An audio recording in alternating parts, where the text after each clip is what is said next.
It's always great to see the Indonesian Film Festival happening, and obviously been quite affected over the last few years by COVID, but it's great to see it back in person, the 16th annual Indonesian Film Festival, and declaring an interest. I've been involved for many years and hosting the Q&As and etc. But it's my great pleasure to be speaking to the team leader of the Indonesian Film Festival Organising Committee, Priyanka Wiharsa. Priyanka, welcome to Movie Metropolis. Hello, Peter. Thank you for inviting me to Movie Metropolis to have this talk. It's been a pleasure to work with you in this past few years. Sure.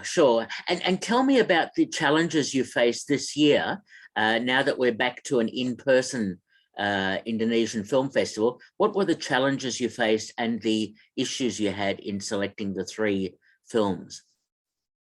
I think for me and like my team in the festival itself, we're having challenges in like transitioning between online setting to offline setting, because we were so used to having online setting from the start, and we were used to having online operations and everything, and then now transitioning to offline, it has been hard for us. And the second thing that it was hard for us is that a lot of directors and movie producers are like having their own projects, because in Indonesia the restrictions started easing, so a lot of them cannot actually come to our event, unfortunately. But yeah, it's quite difficult to negotiate with them with like the time that we have and everything. But I think surely we'll try to work it out with like a lot of people. Okay. All right. Now I understand the difficulties of negotiating rights to screen films and all that sort of thing. But all right. Now we should mention that the Indonesian Film Festival is on at ACMI from the 8th to the 10th of April. And let's start talking about each of the 3 films. Now, one that I'm already reasonably familiar with, it has screened in Australia before, is on the Friday night at 7 o'clock, and that's The Seen and Unseen. So actually, we were very happy to have this film with this Kamla Andini film screening with us. Yeah, this movie is very great. It's about like people who are grieving and how they deal with it, and it was packed in such a way that it is very emotional, but also it's very it helps you think critically, and it helps you understand to learn what Indonesian culture is. And I guess that's essentially what we're trying to promote and try to introduce Indonesian culture to the Australian audiences. Especially, this movie is especially important to us because it will cater to like a lot of filmmakers and film audiences, because it is indeed a film festival that Kamla Andini made. So yeah, very excited about that. Yes, and the film is written and directed by Camilla Andini, who hopefully be nice if she's involved in the Q&A, but at the moment you've got Angie Friska involved. And what role does Angie play? She plays the role of a cinematographer. So yeah.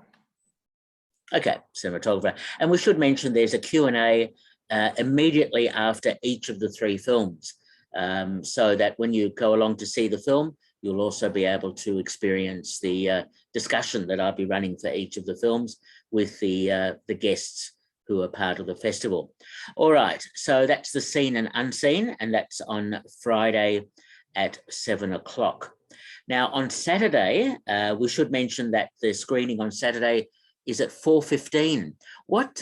How did that come about, that you're screening Susie Susanti, Love All, at 4:15 on Saturday? So we were thinking about weekends and everything, and it might be too late for some people to like have the screening at like 7 p.m. So we move it back a bit for 4:15. So like after the screening, the movie screening, people can go out to like hang out and have dinner and everything like that. And I think we're very excited about this movie as well, because I think badminton was a bit trending during the Asian Games last year. So it's pretty exciting to have like the movie about badminton on board.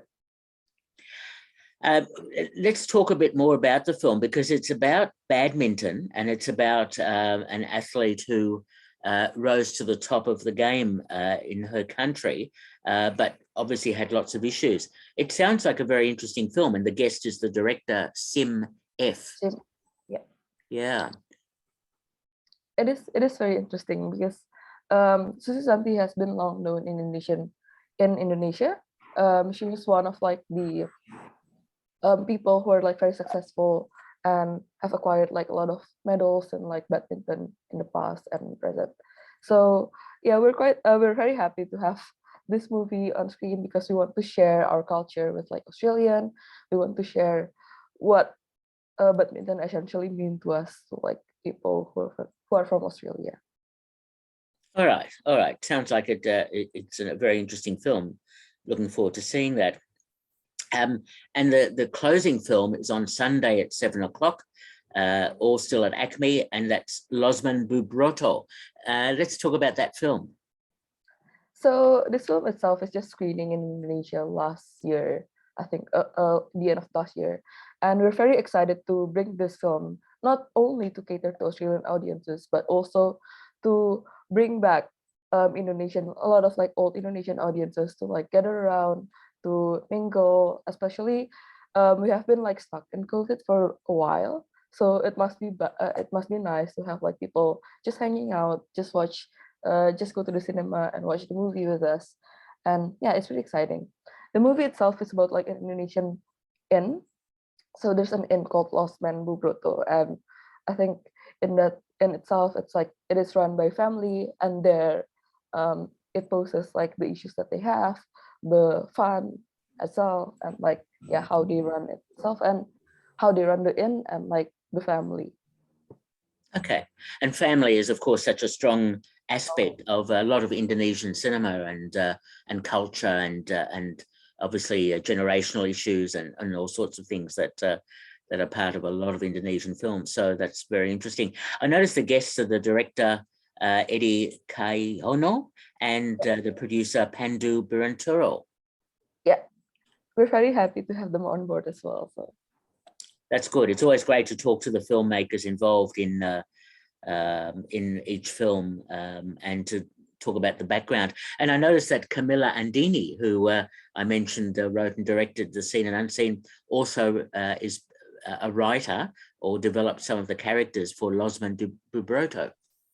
Yeah, it's very exciting to see this work like being worked at by many talented people, and yeah, it's amazing to see that. It is. It is. Now, they're the three film screening. We won't discuss the educational screening because that's for a separate audience and it's for schools only anyway.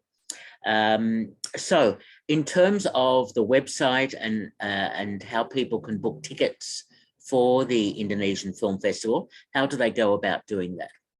So to book our festival, you can go to ACMI website.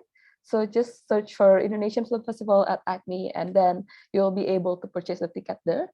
We have like a range of price selection there, and you can get cheaper prices when you register with like a friend, so that you can get bundled prices.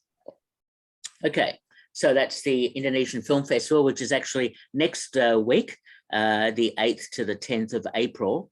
And at ACMI, and it's great that ACMI is open as well and that we're back in cinemas. So Priyanka, for yourself, do you have any particular favorite Indonesian films that you really enjoy? I think for me, growing up, I really love like Indonesian films, but I'm also not like technically what you can call like a film enthusiast in a way that like I understand film that well in like in terms of film festival. But I manage this festival because I love the managerial part of it.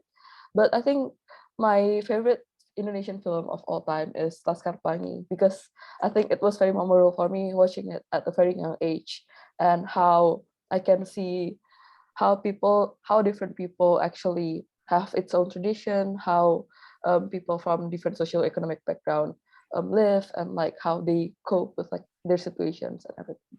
So okay, fair enough. Do you know what's happening in Indonesia? Is the film industry recovering from COVID? Are there lots of films being made? How are things going there?